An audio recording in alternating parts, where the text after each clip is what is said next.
আসসালামু আলাইকুম ওরহমতুল্লাহি ওবরাকাতু। আশা করি আপনারা সবাই ভালো আছেন। আপনাদের দোয়া আল্লাহর অশেষ রহমতে আমিও ভালো আছি আলহামদুলিল্লাহ। এখন আমি আপনাদেরকে দেখাবো এমন একটি জায়গা যেখানে আজ থেকে 1-150 বছর আগে মানুষজন বসবাস করত। সৌদি আরবে তাদের ঘরগুলো কিভাবে ছিল, নেই কোনো সিমেন্ট, নেই কোনো রড, এরকম একটা বাড়ি আপনাদেরকে আজকে দেখাবো। চলে আসুন, আমি আপনাদেরকে দেখাচ্ছি এখন বাড়িটা। এই যে দেখেন বাড়িটা, দেখেন মাশাল্লাহ সুবহানাল্লাহ, কত সুন্দর করে বাড়িটা সাজানো হয়েছে। পাথর আর হচ্ছে কি আপনার কাঠ, লাকড়ির কাঠ আর হচ্ছে পাথর। এখানে কোনো সিমেন্ট নাই, সিমেন্টও নাই, রডও নাই। তারপরেও কত সুন্দর করে কত বড় বড় পাথরগুলো দেখেন এখানে লাগানো হয়েছে। আমরা যেটাকে ইট ব্যবহার করতাম যেখানে, এখানে কিন্তু এখন তারা পাথর ব্যবহার করছে। দেখেন পাথরের সিঁড়ি দিয়েছে, সিঁড়িটা কত সুন্দর করেছে, দোতলা সিস্টেম।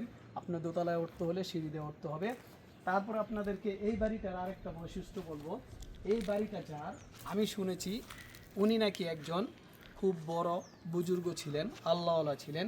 তখন আমি বললাম এটা কীভাবে বুঝলাম। ওনাকে আমি প্রশ্ন করেছি যে আচ্ছা, এই যে এত বড় পাথরটা, এই যে চৌকাঠের যে এত বড় পাথরটা, এই পাথরটা কীভাবে উঠাইলো মানুষে? তখন উনি বলল যে দেখো রাসেল, আমি জানি যতটুকু, উনি এই বাড়িটা করেছে মানুষের ধারা নয়, জিনের ধারা করেছে। তখন আমি বললাম কে বলেছে তোমাকে? হ্যাঁ, আমরা জানি এটা জিনের মাধ্যমে এই বাড়িটা করানো হয়েছে। নাইলে তুমি একটু চিন্তা করে দেখো রাসেল, এত বড় পাথরটা কিভাবে উঠায়। আপনাদেরকে এখন একটু ভিতরের দৃশ্যটা দেখাবো যে ভিতরে কীরকম অবস্থা আছে। আমি ভিতরে যাব না এই কারণে, বাড়িটা যেহেতু পুরান, দেখা গেছে কিছু ভেঙে পড়তে পারে আমার শরীরের উপরে, এই কারণে আমি ভিতরে যাচ্ছি না। দূর থেকে যতটুকু পারি আপনাদেরকে আমি ভিডিওটা একটু দেখাবো, ভিডিওর মাধ্যমে। দেখেন অনেক কাঠ আছে, কাঠ দিয়ে কিন্তু আমরা আগে যেখানে রড দিয়ে ছাদ ঢালাই দিতাম, তারা কিন্তু রড দিয়ে ছাদ ঢালাই দেয় না। তারা ছাদটা দিয়েছে হলো গাছের ডাইল দিয়ে ছাদ বানানো হয়েছে।